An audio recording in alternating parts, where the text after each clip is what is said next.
یہ میرے ہوش سنبھالنے سے پہلے کی بات ہے۔ ابا کے ملنے والے ایک انکل ہمارے گھر آئے۔ تب میں بمشکل 7 برس کی تھی۔ میرے والد نے ان کو رہنے کے لیے گھر میں جگہ دے دی، حالانکہ ہمارا گھر 2 ہی کمرے پر مشتمل تھا۔ اس شخص کا نام وزیر علی تھا، لیکن والد اس کو ویرو بلاتے تھے۔ امی نے ویرو کے بارے میں پوچھا تو ابا نے بتایا کہ یہ میرے بچپن کا دوست ہے، ان دنوں مشکل میں ہے، اس کے پاس رہنے کی جگہ نہیں ہے۔ تبھی میں نے کچھ عرصہ کے لیے اپنے گھر میں ٹھہرا لیا ہے۔ ہماری دوستی بھائیوں جیسی ہے۔ اس نے اپنی مشکل بیان کی تو انکار نہیں کر سکا۔ آپ نے اچھا کیا، لیکن اس کو رات میں سلائیے گا کہاں؟ بچوں والے کمرے میں، یہ بھی پڑھ کر سو رہے گا۔ ابھی تو سردیاں ہیں، ورنہ رات کو چھت پر سونے کا انتظام کر دیتا۔ والدہ خاموش ہو رہی۔ وہ ابو سے زیادہ بحث و تکرار نہیں کرتی تھی۔ وزیر الف اور ویرو دن کو ایک کارپینٹر کے پاس کام پر چلا جاتا اور شام کو لوٹ آتا۔ وہ کبھی خالی ہاتھ نہ آتا تھا۔ ہمیشہ ہم بچوں کے لیے پھل فروٹ اور کبھی صبح کے ناشتے کے سامان، انڈے، ڈبل روٹی وغیرہ لے آتا۔ وہ صرف ناشتہ ہمارے گھر سے کرتا، دوپہر کا کھانا اپنے کارپینٹر دین محمد کے پاس دکان پر، اور رات کو بھی کہیں باہر سے کھا لیتا تھا۔ کبھی کبھی جب وہ آ جاتا تو والد اصرار کر کے اسے رات کے کھانے پر ساتھ بٹھا لیتے۔ ہم سب بچے اس کو چچا کہتے تھے، کیونکہ والد کہتے ہیں کہ یہ مجھے سگے بھائیوں جیسا عزیز ہے۔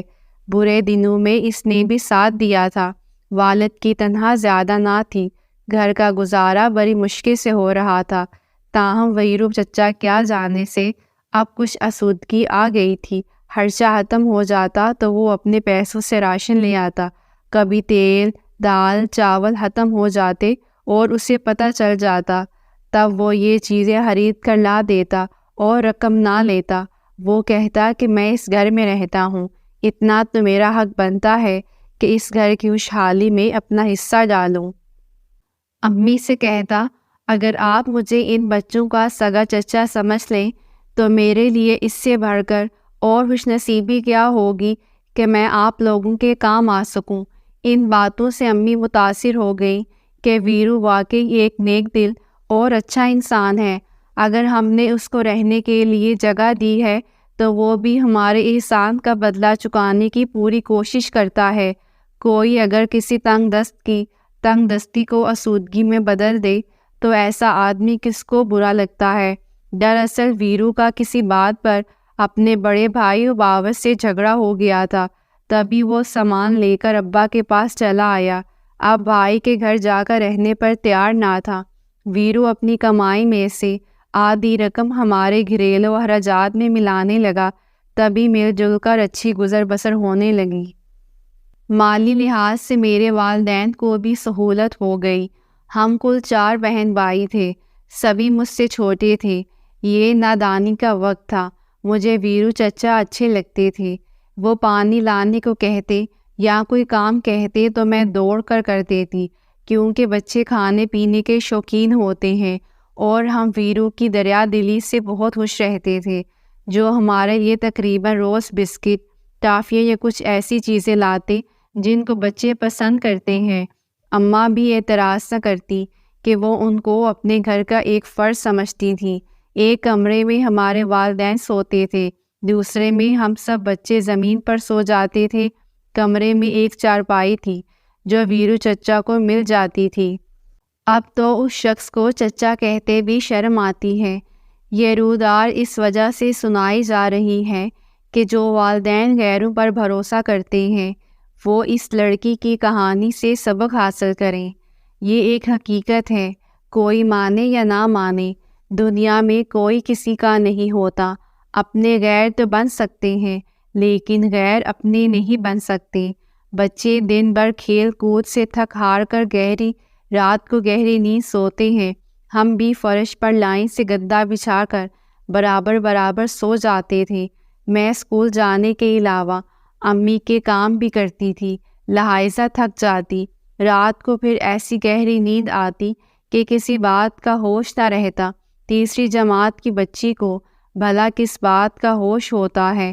تبھی جب میرے بہن بھائی سو جاتے، رات کو یہ شخص مجھے اٹھا کر اپنے ساتھ چارپائی پر لٹا لیتا۔ مجھے کسی بات کا مطلب سمجھ میں نہ آتا۔ میں تو نیند میں ڈوبی ہوتی یا گہری غنودگی میں، کبھی سو جاتی، کبھی جاگ جاتی۔ پھر وہ مجھے پیسے، میٹھی گولیاں اور بسکٹ وغیرہ دے دیا کرتا اور کہتا کسی کو یہ بات نہ بتانا۔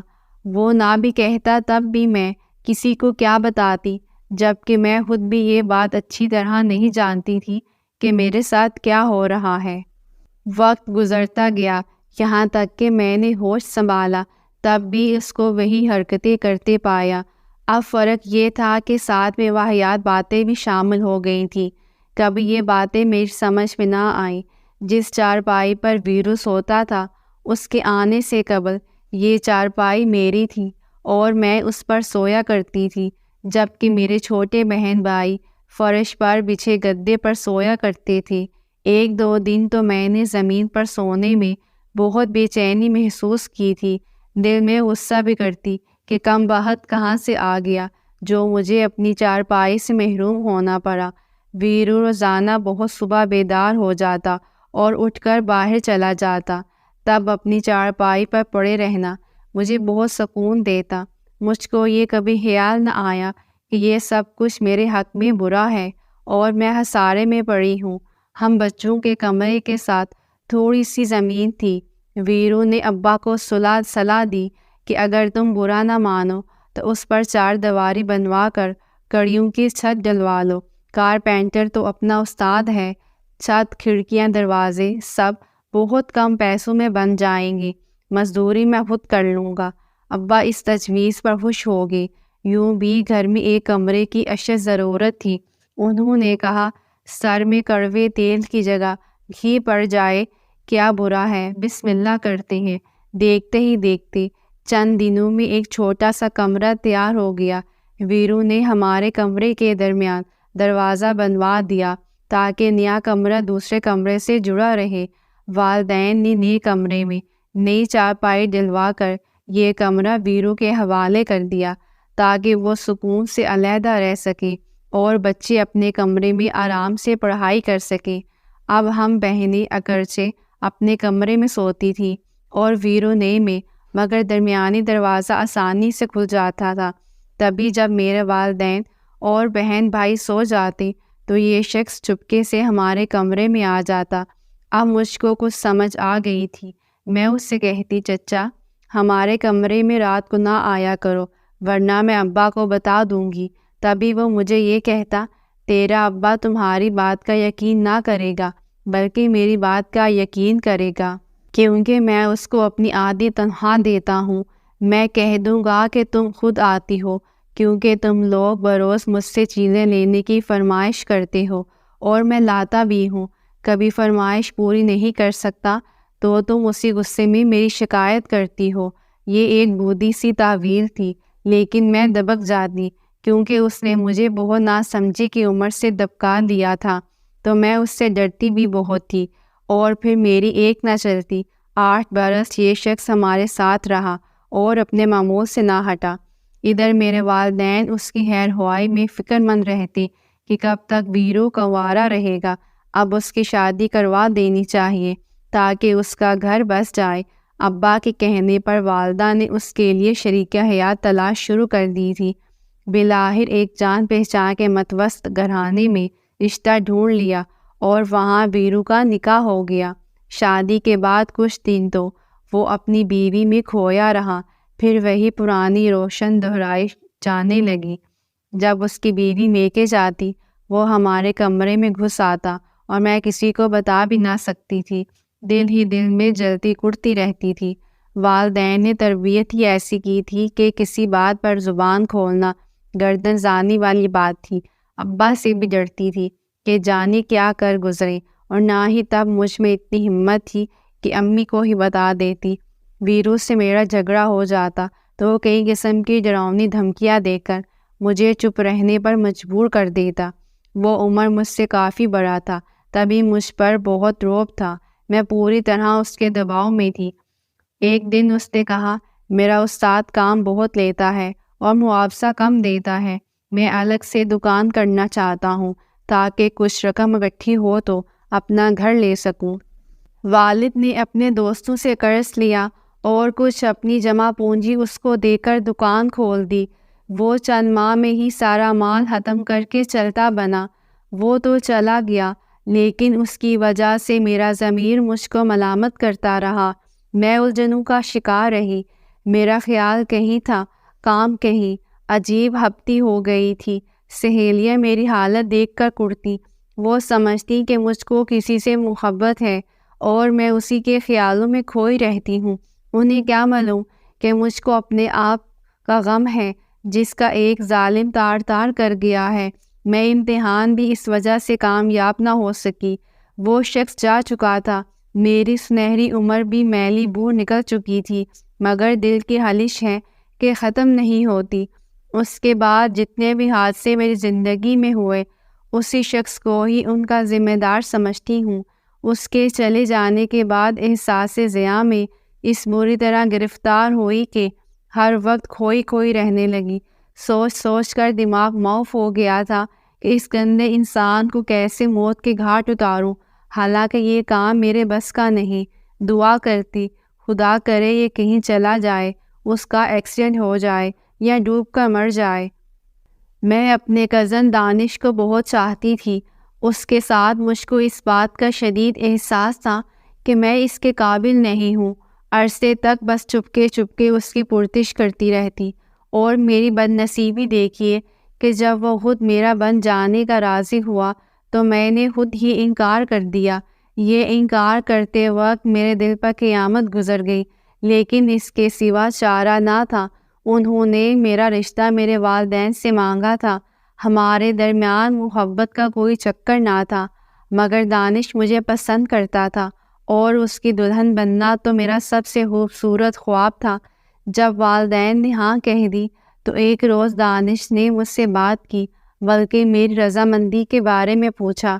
اس نے میری رائے لیتے ہوئے کہا تھا، دیکھو، اگر مجھ کو پسند کرتی ہو تو ہاں کہنا، تم کو ہر قیمت پر حاصل کروں گا، مگر ایک بات تم نے مجھ کو بتانی ہوگی کہ تمہارے ماضی میں کسی کا تعلق تو نہیں رہا، اور میں جھوٹ کبھی برداشت نہیں کروں گا۔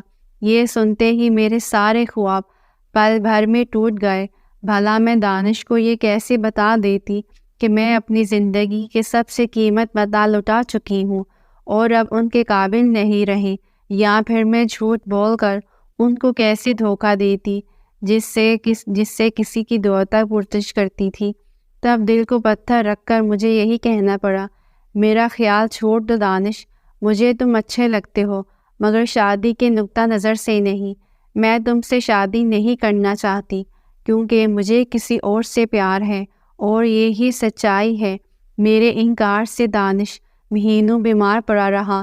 کاش میں اسے بتا سکتی کہ میری چادر میلی سہی، مگر مجھ معصوم پر بچپن میں ظلم ہوا ہے، اور میں نے تمہارے سوا کسی کو نہیں چاہا۔ آج کے زمانے میں لڑکیاں جرأت مند ہیں، بول سکتی ہیں، مگر ہمارے زمانے میں لڑکیاں گونگی رکھی جاتی تھیں، اور وہ حق بات کہنے کا بھی حوصلہ نہیں رکھتی تھیں۔ میں نے اپنی جنت خود ہی ٹھکرا دی، مانا کہ میں پیدائشی بزدل تھی جس نے کبھی اپنے حق کے لیے آواز نہ اٹھائی۔ میں نے تبھی اپنے دامن میں آئے پھولوں کو ہی گرا دیا۔